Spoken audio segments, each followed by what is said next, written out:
The futility of a brokerage account. You don't know what you don't know. This is a part two version of discussing the problems that can arise with a brokerage account, especially if you don't know what you don't know. In the first video, I talked a little bit about the good tax advantages of a brokerage account, the step up in basis, the step up in basis when the owner passes away, the you're able to deduct losses from a tax standpoint, and then you could also take a line of credit when you borrow. But then let's compare that to the tax implications if you're using IRC Section 7702. That's life insurance. And specifically, the specific life insurance I'm going to talk about is variable life insurance, or variable universal life insurance. This is not whole life. So just to clear something up from the very beginning, if you're going to use a brokerage account, most people that are using that are trying to grow their money. We don't grow our money with whole life insurance. That's not the place to grow your money. So that's not the kind of life insurance that I'm talking about when I reference IRC Section 7702. I'm talking about variable life insurance or variable universal life, so we can get the investment strategy on neutral ground to have a fair comparison. Okay, so the brokerage account, when we've got this account, we're accumulating. It's not tax deferred. We need to be conscious of the tax situation. So, really, from a tax standpoint, with a brokerage account, for most people, the biggest tax advantage is the step up in basis, the wealth transfer aspect of a brokerage account. We can put in as much money as we want, no contribution limits like there are on qualified plans or IRAs, and you can put all that money in there and accumulate. Hopefully it grows over a long period of time, and then when the owner dies, that cost basis was down here and the gain is way up here. It's going to step all the way up to here when that owner dies, and now we get all this new cost basis, which is not taxable for the next owner, for the heir. That's great. The problem is now we're waiting around for dad to die, right? So that gets a little awkward, or for grandpa to die. So what are we going to do during that time? We've got to monitor the account, and if you're managing your own money, you've got to pick investments wisely. If you've got a fund, an investment advisor for you, and you're not managing it yourself, you got to hope that they're picking the wise investments for your tax situation. Now, little do some people know, or maybe they're not comfortable with it if they do know, you can use a line of credit against your brokerage account, just like you can with a line of credit against your house, or with your business, or just non-qualified assets in general. I know someone who will borrow against his cars. His thing is cars. He runs an auto performance,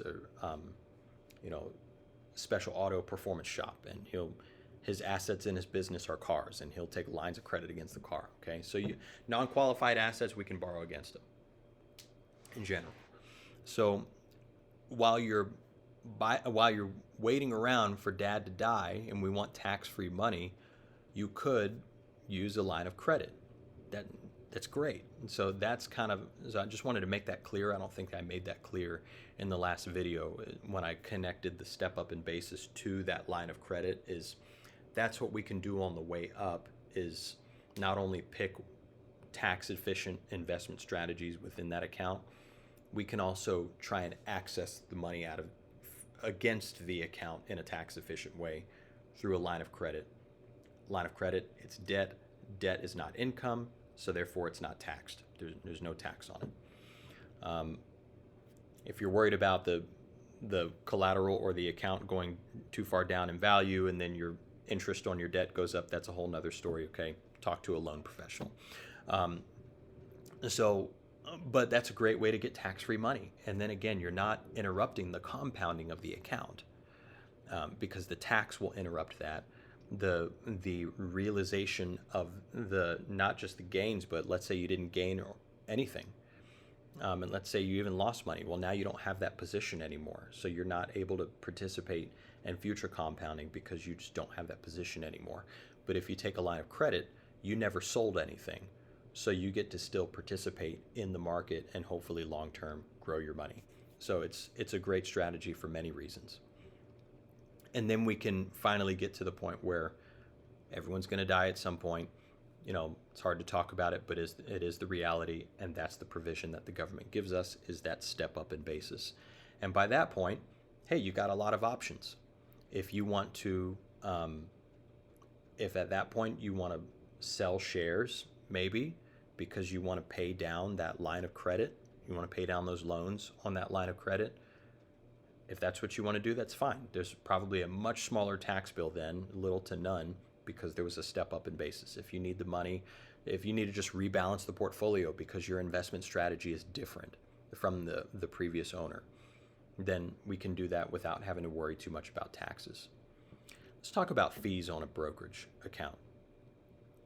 There are so many ways to optimize the fee structure, but there are fees in your account. Even these accounts where they say, hey, I've got this account at this company and I don't pay any fees. I'm happy with that account. You're paying fees somewhere in that account. You just don't see it blatantly listed right there. All these different funds that have some sort of pooling of money, some sort of management on it, some sort of index or collection of different companies that you're investing in. There's a fee for that. The cost of having your money at another institution, there's a cost to that. There's a cost. And the basic idea with your investment is that a lot of your fees are going to be based on the size of your investment. Let's call it, and let's say it's a management fee. Let's say you're paying, just to keep the math easy, let's say you're paying an investment advisor, financial advisor, to manage your money. And let's say the AUM fee is 1%. Okay. Well, if you have a dollar in there, 1%, that's a penny. So they're going to get paid a penny to manage that dollar. Let's say after a while it doubles to $2. Well, your fees also doubled. So the fee is eroding the value of that account. And now there might be breakpoints. Okay, some firms are going to give you some sort of breakpoint, but that breakpoint is going to be very, very large compared to if you're starting at zero. So it might be like once you hit 1 million or once you hit 5 million. I've heard a lot of firms I know and I'm colleagues with, their breakpoints don't start until multiple millions of dollars in that account. And by then it keeps going up. The fee percentage stays the same after that. It keeps going up. So again, you've got to fight tooth and nail to get to that. So the fee is proportionate to the account value. That's basically how fees on investments work. Some accounts, some platforms will charge a flat fee for the transaction. For example, it costs $1 per trade. No matter whether you're trading $100 or $1 million, it costs $1 for each trade you make. Some firms will do that. Obviously, the more money you have, the more cost efficient that strategy is. So it could be a good idea. That fee structure is very similar to how a 7702, the cost structure in a 7702 works. So since it's insurance, yes, the costs are a little more complex, and so you get fees in there, you've got insurance costs, you've got other charges in there. But a quality policy with a good company, and I don't mean well structured, because if you pick the right company, the structure doesn't matter when it comes to fees. That's a misnomer, by the way, that a lot of people in the insurance industry will say that's a misnomer. It's the fees are still going to be the same, even if the policy is structured terribly or if it's structured well. So anyway, if you have again, variable universal life, we're not talking about whole life. If it's a quality company and it's a right fit for you, that cost structure, it's going to cost more as a percentage in the beginning than it will later on. So in other words, the fees go down over time as a percentage of your values, as a percentage of your cash value and your death benefit. The fees go down over time, as opposed to a brokerage where your fees stay proportionate with the size of your investment in most cases. Kind of like paying a flat fee of, $1 per trade or $10 a trade. That's how it works. So what you're doing is, in the beginning, remember I mentioned in the first video, we've got to have enough distance, enough difference between the death benefit and the cash value to maintain those tax advantages. In the beginning, it needs to be a very large difference. It's almost like buying a house with no down payment. So you buy a house, no down payment, there's no equity. Let's pretend that equity is your cash value inside your policy. So you're going to have a large difference. The insurance company calls that the net amount at risk, meaning their net amount that they're taking on the risk to pay to your beneficiary if you die. That's where they're deriving the insurance cost. So that amount is very high in the beginning, especially if we don't want to put too much money in too soon. That amount it's a large difference. But over time, the IRS says these two dollar amounts, the cash value and the death benefit, can get closer to each other over time. That's okay. So that insurance cost, the insurance risk to the company, is going to get smaller and smaller over time. Now, the raw cost of insurance per dollar of death benefit is going to go up. So in other words, let's say the death benefit stayed level over time. Let's say you had $1 million death benefit. Maybe when you're 30, that cost of insurance is $100 a year. But then when you're 50, it's $1,000 a year. So that the actual cost to have you insured will go up over time. But the actual dollars for which you were insured will go, hopefully if the market performs, because it's a variable policy, will go down over time. So maybe in the beginning you've got no cash value and $1 million in death benefit. By the time you're 50, you might have maybe $1.5 million in death benefit, but your cash value is maybe, let's call it $700,000. You spent 20 years diligently investing, your death benefit grew, but your cash value grew faster. Now, if we've got $700,000 cash value, $1.5 million death benefit, now we're only paying to insure the difference there, which is only $800,000 now. It's no longer $1 million. So the actual cost, like the literal dollars you have to pay for insurance that's coming out of the cash value, yeah, it's going to go up over time just a little bit, but it doesn't go up that fast. It doesn't go up proportionate to that cash value that went up from 0 to 700,000. It doesn't go up the same proportion that your $1 million death benefit went up to 1.5 million. It's going to go up smaller than that because the net amount at risk is decreasing over time. So let's say let's think of it as an advisory fee. So again, it's easy math. You've got $1, you pay your advisor to manage it, and there you're paying 1%. In the insurance option, you're probably going to pay a lot more than 1% in the very beginning for that dollar. You might be paying 20%. So instead of paying a penny, you're going to pay 20 pennies, 20 cents. You might say, wow, that's a lot. But remember, you get a death benefit too. In the beginning of all this, or at the end of all this, it's still life insurance. So you're paying insurance cost. So you might have $1 of cash value or equity in your policy, but maybe your death benefit is 1,000x that.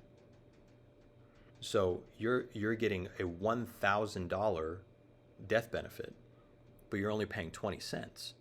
So if we include the death benefit, now we're only paying less than 0.1% management fee or advisory fee to have that death benefit. And we get equity in that death benefit while we're alive. not too expensive. Now, when you skip out to usually somewhere around years 10 to 15, that's where the overall cost plummets. Because again, if it's with a quality company, if it's a quality product at a quality company, because some companies just, they don't have a great product. They might be a great company, bad product, or maybe they're a bad company, great product. It's probably wise to have both. If you're at a great company with a great product, a lot of that cost is going to be front loaded, and then when you get to years 11, maybe like 8 through 15, that cost as a percentage of your cash value and your death benefit might be significantly lower than that. Now we might be paying the same cost that you would pay to just have an investment account.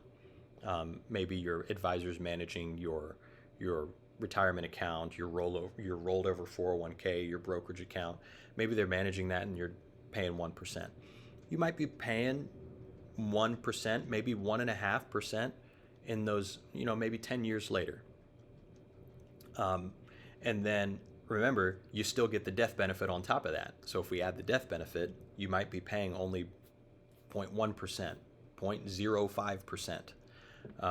And by the way, no financial advisor who's just managing your investment, not the insurance, they're managing your investments, would want to get paid that little to do all that work for you.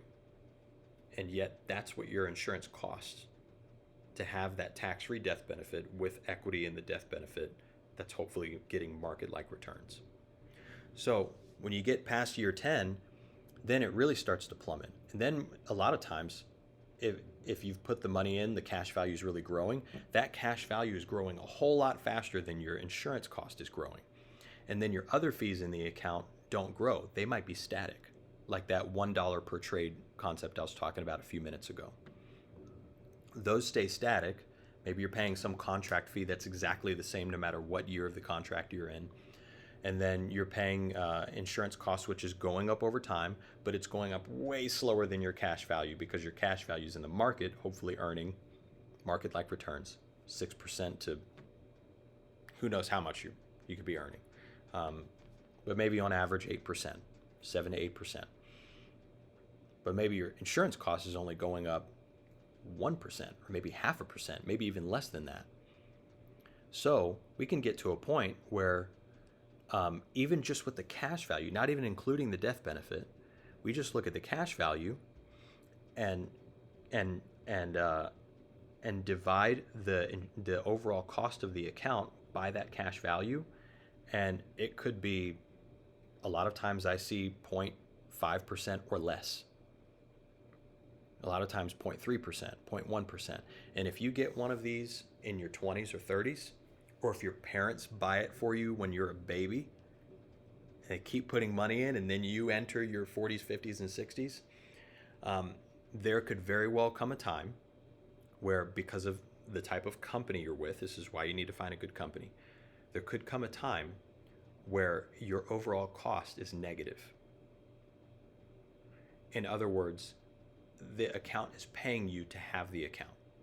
So similar to whole life insurance, if it's with a dividend paying company, whole life insurance is entitled to dividends if they're declared. Now, variable accounts don't have dividends. That's in the separate account of the insurance company. So the insurance company is not paying dividends on that. That's the risk that you're taking on as the investor, to be in the insurance company's separate account, as opposed to being in the general account, where they're at, the risk is on the insurance company, and that's also where they pay dividends if they're declared. But in the separate account, since we're not paying dividends, some companies will pay something that's not really a dividend, but they'll just name it differently. They might call it a loyalty credit, or a persistence credit, or some sort of credit that's back to your account. And that might be a percentage of your cash value. So if that's a percent, think about this. If that is a percentage of your cash value, and your cash value is growing faster than your cost of insurance, or I'm sorry, than growing faster than your overall cost of the policy, not just the cost of insurance, but there's other charges in there too. If all those costs, that sum of all your deductions is growing a lot slower than your cash value, and the cash value is paying back a percentage of itself as a credit, wouldn't there probably, maybe if we set this up right, there would probably become a time where that percentage of the cash value that's being credited back to you is more than the actual cost of the policy. So you're essentially getting paid to invest, or getting paid to have your insurance policy that has the cash value invested. So how's that for taxes and fees? So again, it's and at that point, if I'm getting paid, and some people say, well, the returns might not be that great because the fees are so high. Well, if I'm getting paid to have the account, then I'm okay with the fees. If my credit back to me is higher than the fees anyway. Okay. Now again, there does come a time. Okay, so this is cash value life insurance. This is designed to be with you when you're in your old age. You bought this when your parents bought it for you when you were a baby, or you bought it for yourself, hopefully when you were under 40 years old. So you're going to have this for 40 years, 50 years, maybe even 80 years if your parents bought it for you when you were a baby. There's probably going to come a time where that cost of insurance is very, very high, right? The actual number that we're paying, no one would ever want to pay that much for life insurance, or really for any insurance, unless it's like a big liability or commercial insurance, like a business owner's business insurance. So that amount's going to get really high, and we might look at that as its own number and say, oh, this is crazy. I don't want to pay that. But if it's leveraging this death benefit, we have to think about this concept. And then it's all tax-free access. So we're paying the cost here, but we don't have to pay taxes. So here's the concept. We can either pay taxes or aggressively manage the taxes, and look at the account every day, every week, every month, every year to make sure that the tax bill is minimal, and the government gets to decide where that tax money goes. Or you can pay insurance cost and name your own beneficiary. And the insurance cost is lower than the taxes. So take your pick.